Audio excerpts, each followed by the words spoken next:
All right, welcome back. This is a second video explaining the solution of right triangles. In the first video, we looked at case 1, which was how to solve a right triangle when you were given one side length and one angle. This is case 2. It is the case where you are given two side lengths.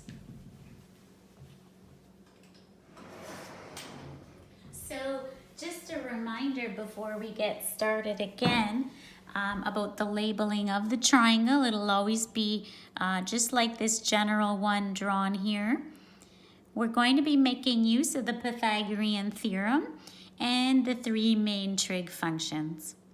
Okay, so let's get started with example 1. We are given two side lengths. They are A and B, 150 and 300 units respectively. Each has 3 significant digits, and that's just given by the notation here.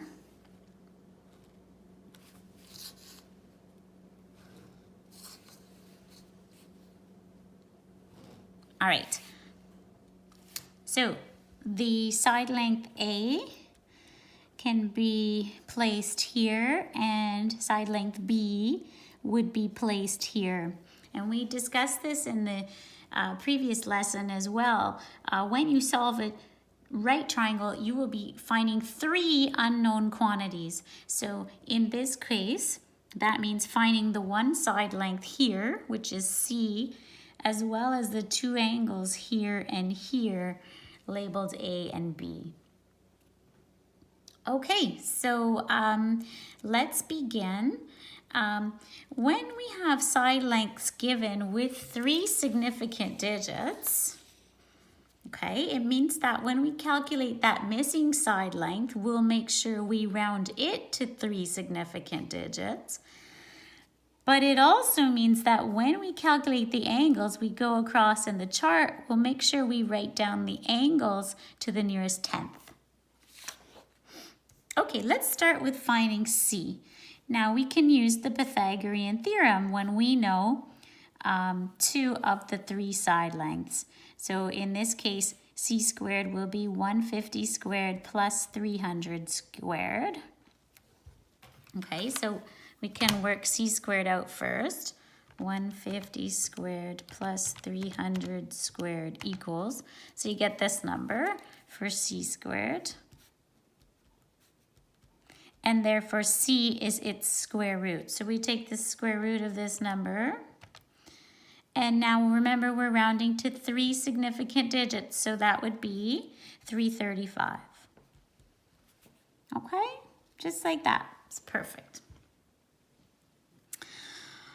All right, now in order to find the angles, we're going to use trig functions. So I'm going to find angle A first using a trig function, and I'm going to make sure I use these given side lengths here. Not this number here that has been rounded, but these pure given numbers that are unrounded. Okay, so here's the angle. I need to decide whether I should use sine, cosine, and tangent if I have these 2 side lengths. For angle A, this one is called opposite. And for angle A, this one is called adjacent. So that means I would use tangent. So tangent of angle A is opposite, or 150, divided by adjacent, which is 300. So we now get the fact that the tangent of the angle A is equal to 0.5. And A is found by taking the tangent inverse of 0.5. Okay?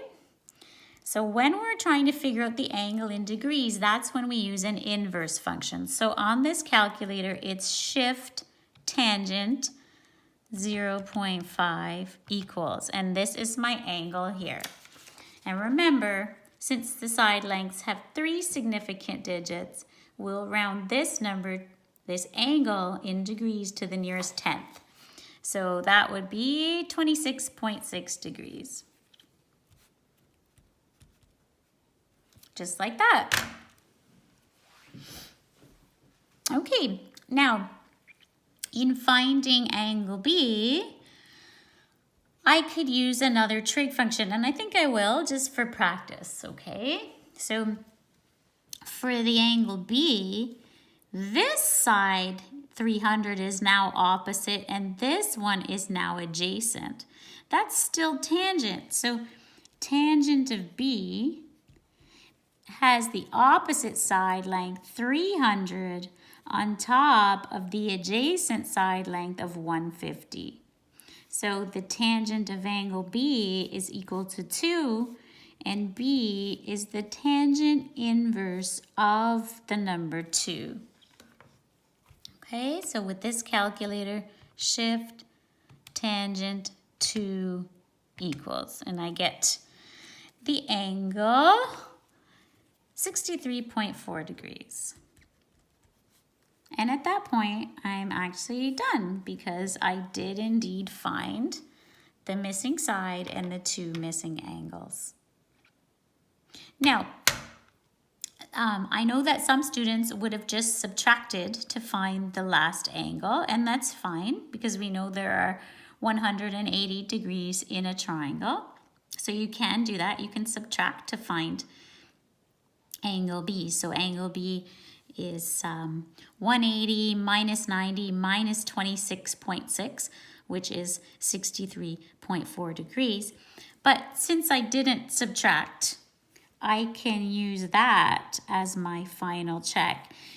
Do the 2 angles that I have found add up to 90 degrees? And they do. If they do, you're fairly sure you've done your trigonometry right here. Okay, so again, with the Casio, it's shift tangent. Okay, that makes it 10, and then 2 equals. But on a sharp, I think it's the opposite. You put the 2 in first, and then you do shift tangent inverse equals. It doesn't work on here, but pretty sure with the sharp, the number goes in first. All right, so that's an example where we were given sides A and B. So let's look at a second example together now. Okay, so we've got our second example established. This time we're given sides A and C. So let's begin with our diagram. Whoops. And again, I never draw them to scale because it's too time consuming. I just do a quick sketch. So I have to make sure that I put angle A on the vertical side and C on the hypotenuse. So, sorry, side A and side C. Vertical side and hypotenuse. So let's label the unknown quantities. There's one side length we don't know yet, and it's B, the bottom one. And then we don't know the angles yet, A or B. So we begin by finding the side length B here. Now, the key, of course, is that B is not the hypotenuse. So when we're finding its length, we make sure we are doing 42 squared minus 23 squared, right? This is the original formula. If we're solving for B, it's going to be B squared equals C squared minus A squared. So this is C squared minus A squared. Okay, so only when you're finding the longest side, side C, will there be a plus sign in the formula. So here we go, 42 squared minus 23 squared is, so I get this number for B squared. And then I take its square root, and now I have side B. Now I'm supposed to round side B so that it looks like the other sides that were given. So 2 significant digits. So that means 35. Okay, now it's time to work out my angles. So I'm going to start by finding angle A. I'm not going to use this rounded number. I'm only going to use these two. So I have to figure out if I'm going to use sine, cosine, or tangent. Well, here's angle A. So this is called opposite. And this one is called hypotenuse. So the trig function that uses opposite and hypotenuse is sine. So the sine of A equals 23 over 42. Okay, so the sine of A equals opposite over hypotenuse, just like this. Now, I'm not going to do the division here first this time because look, it's a mess. And I don't want to round that, right? So what I'm going to do is just say A is the sine inverse of 23 over 42. And you can do this with your fraction button if you like. So shift sine inverse, and now I want to put 23 over 42. 23, this is the fraction button, over 42, like that, equals, and I get my angle. If you don't want to use the fraction button, you have to do it like this. Sine inverse of, now in a bracket, you would do 23 divided by 42. It has to be in a bracket though. And then you'd push equals. Okay, see, like this with the bracket, or without the bracket, you can just use the fraction button. Okay, how do I round this angle? Well, my side lengths had only 2 significant digits. So I should round the angle to the nearest degree. So in this case, that means 33 degrees is the answer for angle A. Now, the easiest way, again, to figure out angle B is just to subtract 90 minus 33. So that should be 57 degrees. But I'm going to do it with a trig function so we get more practice, okay? So here's B, and here are the sides. Is that sine, cosine, or tangent? It's cosine because this side, 23, is adjacent to B, and this side is the hypotenuse. So the cosine of B is equal to the adjacent side over the hypotenuse, like this. So B is the cosine inverse of 23 over 42. Okay, so shift cosine 23 over 42, like that. And again, we're expecting 57, and it is, okay? When we round to the nearest degree, it would be 57 degrees. Okay, so that was just using cosine to find angle B and sine to find angle A. And so in this case, I can check, I can see that the two angles A and B do add to give us 90.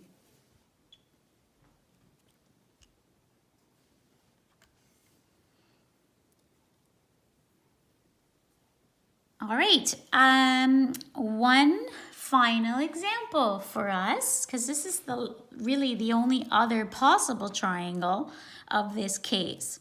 In example 1, we started with sides A and B.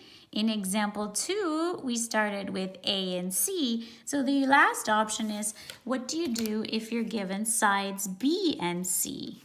So let's try that. All right, so side B, always looking at our general triangles, side B is the lower one, and C, of course, is the hypotenuse. So B goes here, C goes there, like that. And now I go ahead and I label the 3 unknown quantities. This side length is unknown, and that's side length A, and both angles are unknown. Okay, let's begin by finding the missing side length. So it's the Pythagorean theorem again. We're not finding the hypotenuse, so we'll certainly be using subtraction.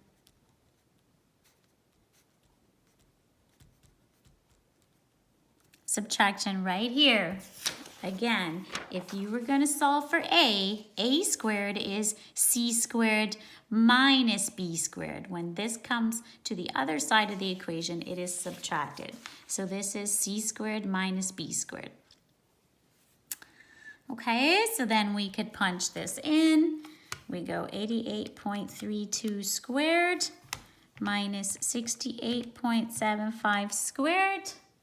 Push equals, and you get this number. Okay, that I don't even feel like writing down, but you don't really have to. You're going to square root it to find a, but I'll write it down. It's fine, might as well, okay? You don't have to though if you don't want to. After you push equals, make sure you push equals, then you take the square root. Okay, and what do you get? You get your side length A. Now, how should I round it? Like the other side lengths, so 4 significant digits. So here that would be 55.44. So side A is 55.44. Great. Okay, now I'm gonna find angle A. So angle A is here. These are my side lengths given. For angle A, if I use these sides, is that called sine, cosine, or tangent? It is cosine because this side is adjacent to A and this side is the hypotenuse. Adjacent over hypotenuse is cosine. So we have the cosine of angle A is the adjacent side divided by the hypotenuse, like that. So A is the cosine inverse of that. Okay, and let's work out angle A right now. So, now again, if you had a sharp calculator, you would do the division first. And then you would do shift cosine. But on this calculator, I can start with shift cosine.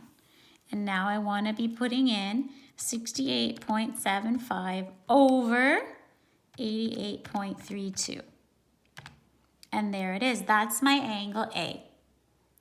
Now, how do I round my angle A? The sides have 4 significant digits. Look to the left in the chart, round your angle to 2 decimal places or to the nearest 100th.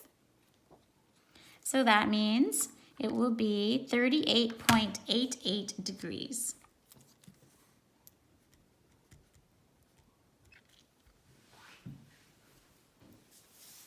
Okay, finally, we'll find angle B using a trig function for practice.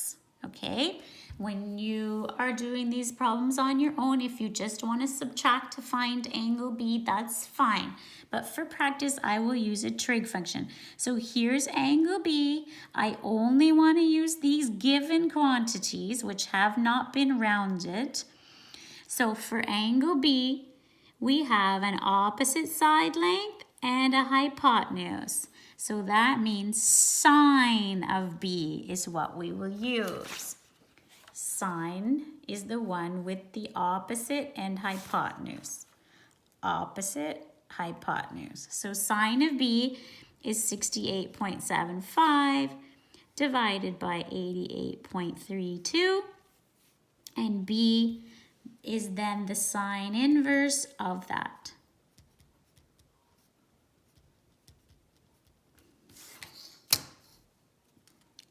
Okay, shift sine. So one option is to use the fraction button, but if I don't want to, I have to put a bracket around 68.75 divided by 88.32. Close it up, push equals. Okay, so there's our angle. We should round it to the nearest 100th. And so we will get 51.12 degrees. And then the triangle is solved. We have found one side, two angles. If we add these two angles together, we do get 90 degrees. So we're pretty confident then with our math. Okay, I hope that was all clear. If you have questions, remember you can send me an email message.